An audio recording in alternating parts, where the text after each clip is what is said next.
Dans 24 heures, nous serons sur les flancs est de l'Europe pour apporter notre solidarité stratégique à nos alliés.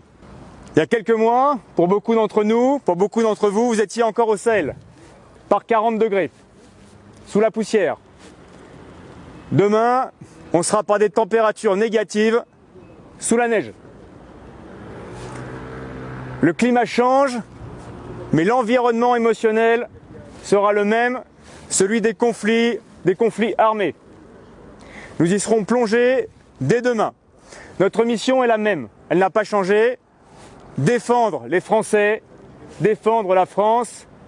Et dans cette perspective, il s'agit d'assurer et de prendre nos responsabilités vis-à-vis de nos alliés de l'OTAN.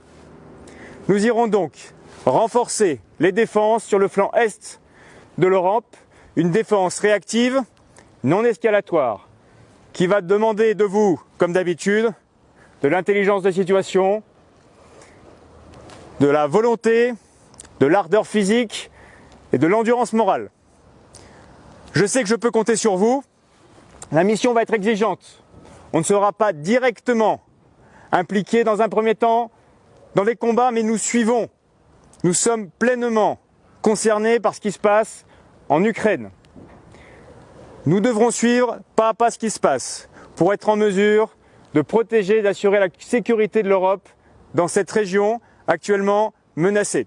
Soyez enthousiastes et soyez fiers. Cette mission qui s'ouvre à nous est une belle mission, une très belle mission. Veillez sur vous les uns les autres.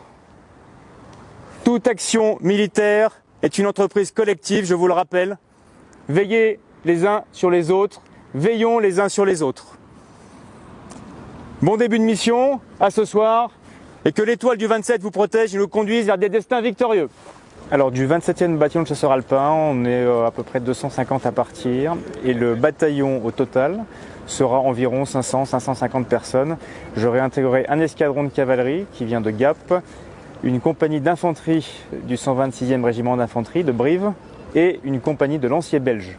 Et ça fera 550 personnes à peu près. Donc on est en alerte depuis un mois maintenant. Donc ça tourne dans l'armée de terre. Donc là c'était nous qui étions en alerte. Comment on se prépare? Tout simplement on continue notre entraînement qu'on met en œuvre de toute façon dans toute l'année durant. Il y a aussi une grosse préparation logistique. Vu que les alertes, ça sous-entend qu'on peut partir très rapidement.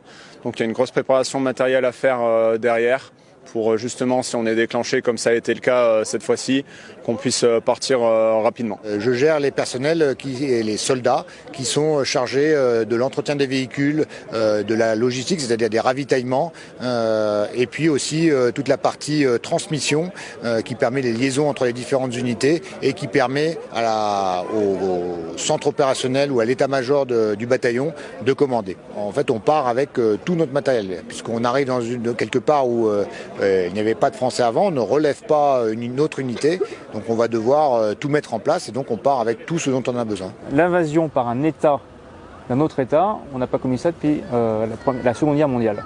Donc forcément, intellectuellement, ça change quelques certitudes, mais foncièrement, l'environnement émotionnel d'un conflit, d'une guerre, ça reste sensiblement le même, en tout cas pour le soldat qui est déployé. Il y a toujours une excitation quand on part en mission, c'est encore plus vrai quand on est déclenché en alerte. Donc là, j'ai envie de dire, alors bon, je parle pour moi, mais je pense que c'est aussi vrai pour le reste de la troupe. Voilà, les gens se réjouissent toujours de partir en mission. Et on a aussi une attente de savoir exactement comment on sera employé et qu'est-ce qu'on fera sur place. Ce qui est sûr, c'est qu'on donnera le meilleur de nous-mêmes pour représenter notre pays à l'étranger.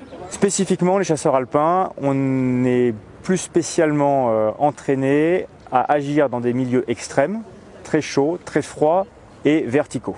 C'est notre spécialité. Ça tombe bien, il neige en ce moment en Roumanie, dans ce centre de l'Europe, sur des températures assez froides. C'est évidemment un environnement qu'on connaît et dans lequel on a l'habitude de s'entraîner.